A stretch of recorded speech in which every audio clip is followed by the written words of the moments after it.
गांव की गंवार बहू और शहर की मॉडर्न सास। मोहन गांव में अपना छोटा सा बिजनेस खोलता है जहां कुछ मजदूर काम करते हैं। वहीं उसकी मुलाकात दिव्या नाम की लड़की से होती है जिसे देखकर उसे लव एट फर्स्ट साइट हो जाता है। ऐसे ही एक दिन मोहन अपने मजदूरों से काम करवा रहा था। अरे ठीक है, एक काम करो, इस पार्सल को आगे ले जाओ। अरे दिव्या, तुम यहाँ कैसे? हाँ, वो मैं आपके लिए खाना लेकर आई थी। दिव्या मेरे लिए खाना लेकर आई है? कहीं ये भी तो मुझे चाहती नहीं है? काश ऐसा ही हो, मुझे दिव्या की सादगी बहुत पसंद है। अरे दिव्या, तुम भी मेरे साथ खाना खाओगी ना? अब देखो, मना मत करना वरना मैं तुम्हारा खाना नहीं खाऊंगा। ठीक है, मैं भी खाऊंगी आपके साथ। कुछ देर बाद दोनों एक साथ खेत के बीच जाकर लंच करते हैं। तभी मोहन उसका हाथ पकड़कर कहता है, दिव्या, मैं तुम्हें पसंद तो हूं ना? तुम मेरे साथ शादी करोगी? कुछ दिनों से सिर्फ तुम्हारे बारे में सोचता हूं। अगर तुम्हारी ना भी है तो मुझे बुरा नहीं लगेगा। बस तुम अपना बताओ, मुझे तुम क्या चाहती हो? मोहन की बात सुन दिव्या शर्मा जाती है और आंखें नीचे कर लेती है। उसके हाथ ठंडे हो जाते हैं। तुम ब्लश कर रही हो, क्या मैं तुम्हारी हाँ समझूं? हाँ मोहन, मैं भी तुम्हें पसंद करती हूँ। मैं जानता था तुम्हारे दिल में भी मेरे लिए कुछ है। इस तरह दिव्या मोहन से अपने प्यार का इजहार करती है। जहां दोनों शादी करके शहर लौटते हैं। मोहन उसे अपने घर ले जाता है जहां सभी मॉडर्न तौर तरीके से रहते थे और यहां तक कि उसकी सास, नंद और ससुर भी। दिव्या गांव की रहने वाली मनचली लड़की थी जिसे शहरी तौर तरीके बिल्कुल नहीं आते थे। आगे क्या होगा ये जानने के लिए कहानी में बने रहिएगा। जैसे ही वो चौखट पर पहुंचती है तो मॉडर्न सास निर्मला अपने बेटे मोहन को गंवार देहाती लड़की के साथ देखकर कहती है, मोहन, ये तो किस गंवार लड़की को अपने साथ ले आया? देख, कोई नौकरानी वगैरह लाया है तो मुझे नहीं चाहिए। मैं कोई और मेड ले आऊंगी। माँ, ये कोई नौकरानी नहीं लाया, ये आपकी बहू है। मैंने दिव्या से शादी कर ली, मुझे माफ कर दीजिए, मैं आपको खबर नहीं कर पाया। तुझे एक बार भी मेरी याद नहीं आई कि तेरी माँ ने तेरी शादी के कितने अरमान देखे थे? तूने सब तोड़ दिए और इस गंवार को ले आया। अरे तुझे हमारे क्लास की कोई चिंता है या नहीं? माँ, जो हो गया सो हो गया। अब दिव्या ही आपकी बहू है और आपको अपनाना ही पड़ेगा। माँ जी नमस्ते। मैं जानती हूँ हमारी अलग हालातों में शादी हुई है, पर आप मुझे एक मौका दीजिए, मैं आपको निराश नहीं करूंगी। अरे तू मौके की बात कर रही है, मैं तुझे आशीर्वाद ना दूं? कहाँ मैं मॉडर्न सास और कहाँ ये गंवार बहू। तभी मोहन की छोटी बहन सौम्या उसकी बातें सुनकर कहती है, क्या बात कर रही हो माँ? सच में भैया, आप मेरे लिए ऐसी भाभी लाए हो? जरा इसके कपड़े तो देखो, कितने गंवार वाले हैं। और हमारे देखो, मॉडर्न जमाने के गाउन, जीन्स टॉप, और उसने क्या फीकी सी साड़ी पहनी है। यही तो मैं भी कहना चाहती हूँ, ये हमारे क्लास की नहीं है। ठीक है माँ, मैं समझ गया, आप मेरी पत्नी का गृह प्रवेश नहीं करोगी। ऐसा कहकर मोहन दिव्या का हाथ पकड़कर उसे घर के अंदर ले जाता है। अगले दिन नहा धोकर जब वो अपने सास के पास जाती है और उसके पैर छूती है तो निर्मला अपने कदम पीछे करते हुए कहती है, आई डोंट लाइक यू गंवार लड़की। मैं तुम्हें अपने बेटे की बहू नहीं मान सकती, ना अपना सकती हूँ। So stay away from me. माँ जी, आप हमारे साथ ऐसा नहीं कर सकती हैं। कुछ नहीं तो कम से कम हमें एक मौका तो दीजिए, ताकि हम आपको ये साबित कर सके कि मैं एक अच्छी बहू हूँ। हाँ, मैं जानती हूँ कि आपके स्टैंडर्ड क्लास से मैं मैच नहीं खा रही, क्योंकि आप लोग अमीर हैं और मैं गांव से कम पढ़ी लिखी एक गरीब लड़की हूँ। ओ बकवास बंद करो अपनी, सुबह सुबह लेक्चर सुनने के मूड में नहीं हूँ। ठीक है माँ जी, मैंने भी सोच लिया है कि मैं आपको एक ना एक दिन मना ही लूंगी। गांव की गंवार बहू को रसोई में खाना बनाना नहीं आता तो कुछ नौकर उसकी मदद करते हैं जिससे वो खाना बना लेती है। अगले दिन जब वो बाल्टी लेकर पोछा लगाने जा रही थी तो सौम्या आकर कहती है, अरे ओ गंवार भाभी, पोछा लगाना आता नहीं है क्या? शहर में मॉडर्न तरीके से घर की सफाई की जाती है। ये देखो, इसे वैक्यूम क्लीनर बोलते हैं। इसे बटन से चालू करके ऐसे सफाई करते हैं, सारा कूड़ा इसी में चला जाता है। अब तुम भी ऐसे ही करो। ये देखकर दिव्या हैरान होकर कहती है, अरे मैया, बाप रे बाप, ऐसा कौन सा सफाई का यंत्र है जिससे सफाई हो जाती है? लाइए नंद जी, मैं करके देखती हूँ। हाँ हाँ बिल्कुल करो, सफाई करो। ऐसा कहकर जब सौम्या दिव्या को वैक्यूम क्लीनर ऑन करके देती है तो उसे संभालना दिव्या के लिए मुश्किल हो जाता है, जिससे चलता हुआ वैक्यूम क्लीनर उसकी ननद के बालों पर चिपक जाता है और वो कहती है, अरे मोरी मैया, ये क्या हो गया? अरे नंद जी, इसने तो आपके गालों से पुच्ची ले ली। अरे गवार औरत, निकालो इसे, मैं फंस गई हूँ। आह ममा, जल्दी आओ, देखो इस गवार ने क्या किया। अरे पागल औरत, बंद करना इसका बटन, वैक्यूम क्लीनर का। मुझसे नहीं हो रहा ना, कैसे करूं? छुड़ा रही हूँ, छूट नहीं रहा। तभी निर्मला अपनी बेटी को ऐसे देखकर जल्दी से प्लग निकालती है और उसे अपने पास ले जाकर गालों पर ठंडी ठंडी बर्फ लगाती है। फिर कहती है, मेरी बेटी को मार ही डालती, रिडिकुलस गर्ल। रिडिकुलस नहीं माँ, जाहिल गंवार, अनपढ़ लगती है मुझे तो पूरी की पूरी। कुछ बताओ तो वो करना भी नहीं आता। ऐसे बनेगी हमारे स्टैंडर्ड की मॉडर्न बहू? माँ जी, नंद जी, मुझे माफ कर दीजिए, मेरा ये सब करने का कोई इरादा नहीं था, गलती से हो गया, मुझे तो ये आता भी नहीं है। दोनों सास ननंद मिलकर दिव्या को बहुत खरी खोटी सुनाती हैं, जिससे वो रोने लगती है। काम के सिलसिले में मोहन कुछ समय के लिए बाहर चला जाता है। साथ ही आए दिन दोनों उस पर अत्याचार करने लगते हैं। एक दिन तो वो उसे घर से बाहर निकाल देते हैं। तभी बाहर से दरवाजा खटखटाकर दिव्या कहती है, मुझे माफ कर दीजिए, अब मैं कोई काम नहीं बिगाड़ूंगी। तुम जैसी जाहिल गवार को इस घर में रखना ही नहीं है हमें। ऊपर से गरीब, दहेज भी नहीं लेकर आई। अरे क्या क्या नहीं सोचा था मैंने अपने बेटे के लिए, लेकिन तूने तो उसे फंसा लिया। अब तू इस घर में नहीं रहेगी, चली जा यहाँ से, मैं दरवाजा नहीं खोलूंगी। माँ जी, सब कुछ दहेज नहीं होता, हमें गरीबों पर मेरे साथ ऐसा मत कीजिए। वो लोग दिव्या की कोई बात नहीं सुनते और दिव्या को खड़े हुए 24 घंटों से ज्यादा हो जाते हैं। फिर वो चली जाती है और कुछ दिन भटकने के बाद वो एक दर्जी की दुकान देखकर कहती है, मुझे थोड़ी बहुत सिलाई तो आती है, क्यों ना मैं ये काम करके ही अपना गुजारा कर लूं। भाई साहब, क्या मुझे यहाँ काम मिल सकता है? देखिए मेरे पास कुछ भी है नहीं गुजारे के लिए। अरे ठीक है, पहले मुझे 2-4 सूट ब्लाउज डिजाइन वाले सिल कर दिखाओ, फिर मैं बताऊंगा। आपका बहुत बहुत शुक्रिया, मैं आपको निराश नहीं करूंगी। ये कहकर दिव्या दर्जी को डिजाइनर ब्लाउज सूट सिलकर दिखाती है, जिसके बाद वो कुछ समय वहीं काम करती है। वहीं दूसरी ओर निर्मला अपने बेटे को बहू के लिए भड़का देती है, जिसके बाद मोहन उसे फिर कभी याद नहीं करता।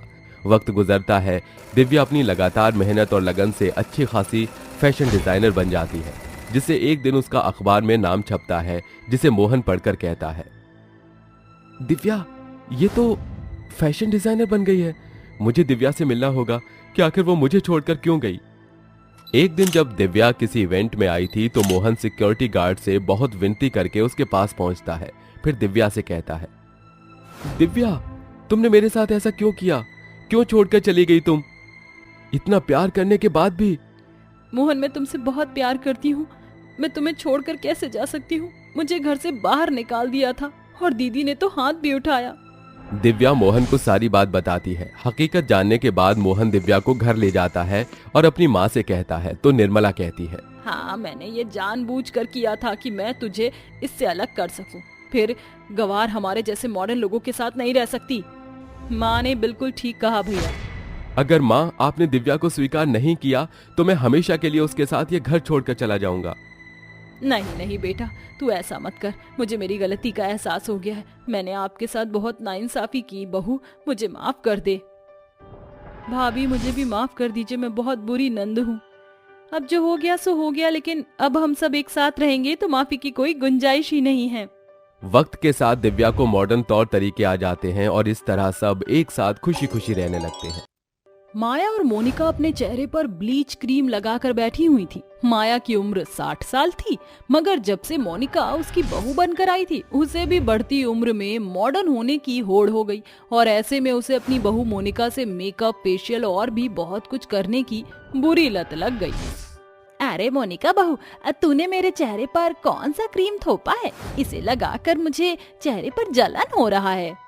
रिलैक्स माँ जी, ये निविया का ब्लीच क्रीम है, ये चेहरे का डस्ट हटाकर चेहरे की खिला खिला और खूबसूरत भी बनाता है।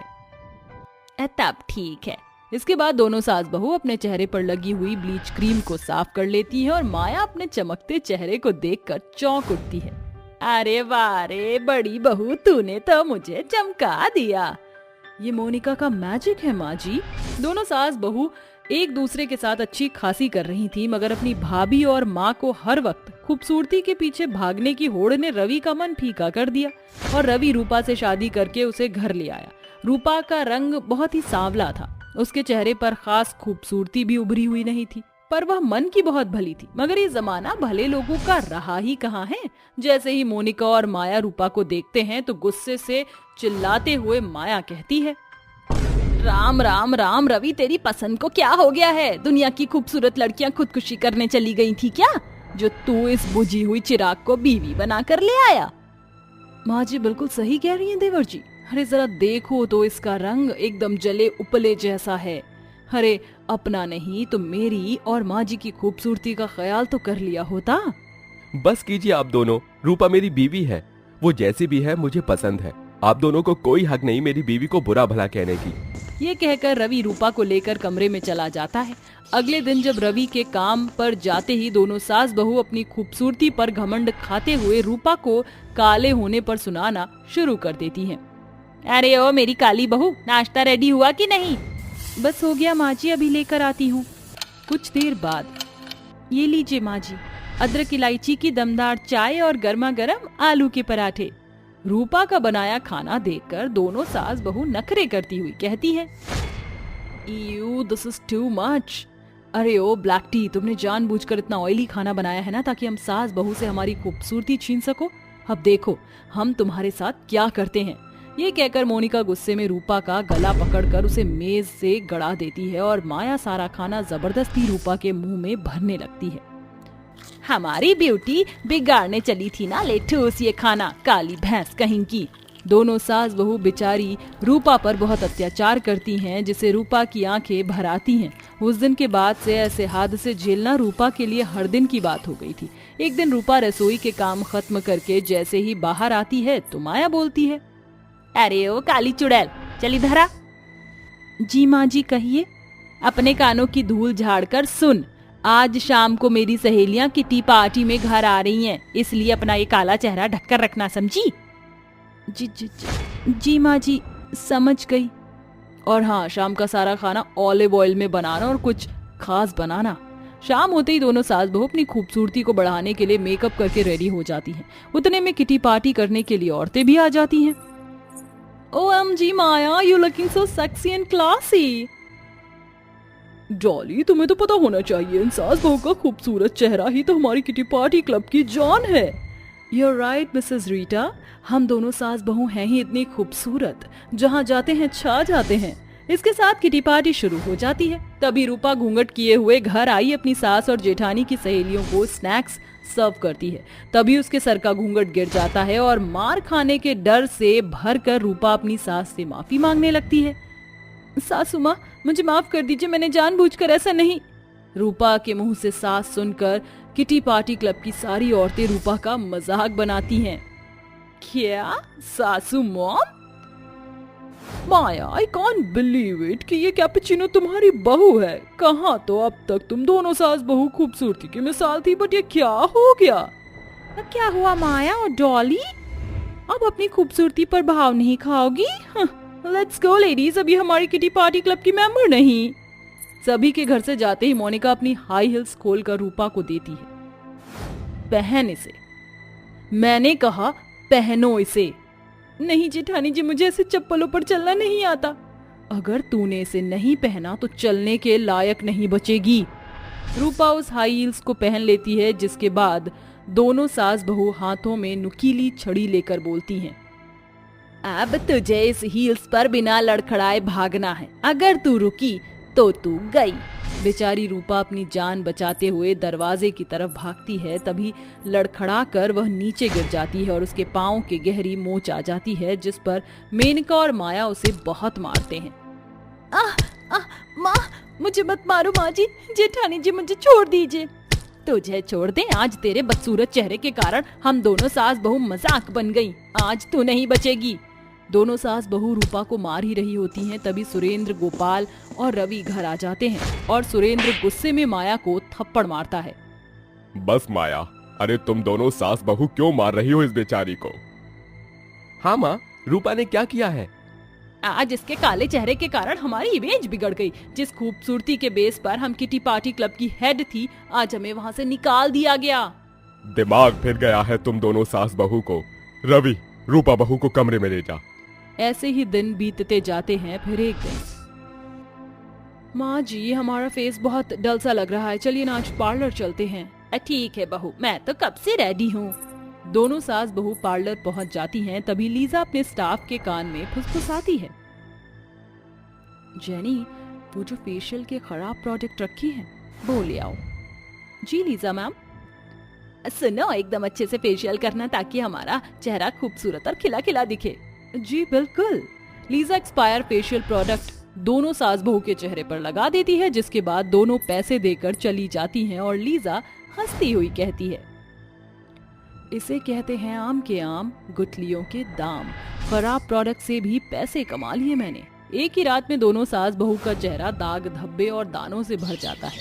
सुबह होते ही अपने खूबसूरत चेहरे का बिगड़ा हाल देखकर दोनों सास बहू जोर से चिल्लाती हैं।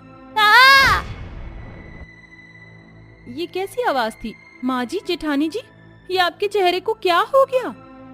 नहीं, मेरा चेहरा खराब नहीं हो सकता, मैं इतनी बदसूरत नहीं हो सकती। ये कहते हुए माया अपने कमरे का शीशा तोड़ देती है और खुद को मारने की कोशिश करती है।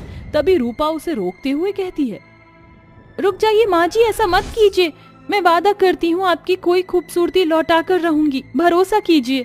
रूपा अपनी सास और जेठानी के चेहरे पर हल्दी चंदन का उबटन करती है और धीरे धीरे उनके चेहरे पर झाई, दाग, धब्बे सब मिट जाते हैं।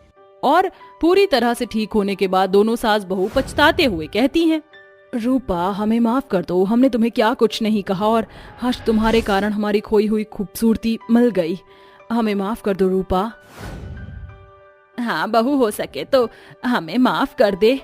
माँ जी, जेठानी जी, आप दोनों मुझसे बड़ी हैं, मुझसे माफी मत मांगिए। उस दिन के बाद से माया और मोनिका के अंदर से खूबसूरती का घमंड खत्म हो जाता है और वह रूपा को मन से अपना लेती हैं। सिर्फ चेहरे की खूबसूरती ही काफी नहीं, क्योंकि इंसान का व्यवहार उसकी सबसे बड़ी खूबसूरती है।